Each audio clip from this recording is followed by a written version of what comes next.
As a famous frog once said, it isn't easy being green.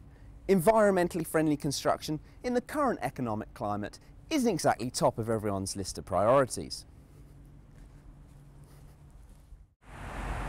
Take a walk alongside a busy road in any major town or city and the chances are you'll be exposed to a whole host of airborne nasties.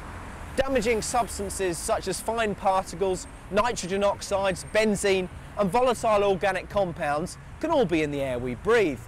So what's the effect of all this on our health? And what's being done about it? England's cricketers have suffered an embarrassing defeat to New Zealand in the first one-day international in Wellington. England were bowled out for just 130 runs in their innings.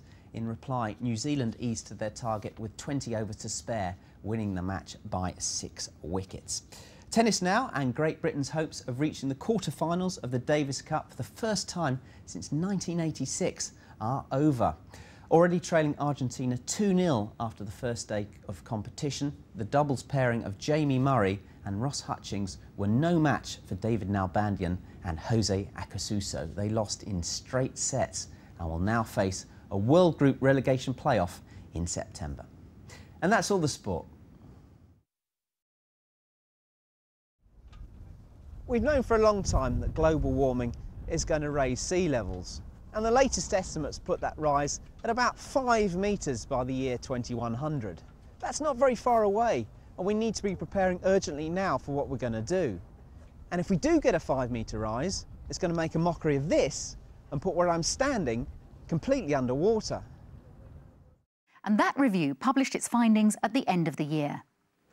OK, Andy, we don't want to dwell too much on the ancient history, but talk us through the thinking of that 1997 White Paper. Well, 1997 was a new government looking at everything fresh. At that early stage, any real assessment of how it could all be achieved. So are you saying, Andy, there was no detail? There was no detail. It was a motherhood and apple pie type of document. Well, there was a sense of a rather slightly so that is what's now happening 10 years later. I gather you have some thoughts on how things may be taken forward. We'll come to that a little later in the programme.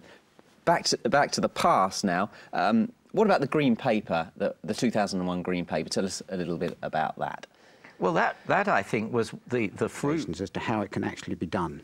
So, Brian, so that's the difference. These 17 recommendations, pick out 1 or 2 for us, presumably. Well, yes, I think. Many thanks to Brian and Andy. Thank you very much for joining us today and discussing things and for casting their eye bravely into the future. As always, there's more in the study notes, but for now, from all of us in the studio, goodbye.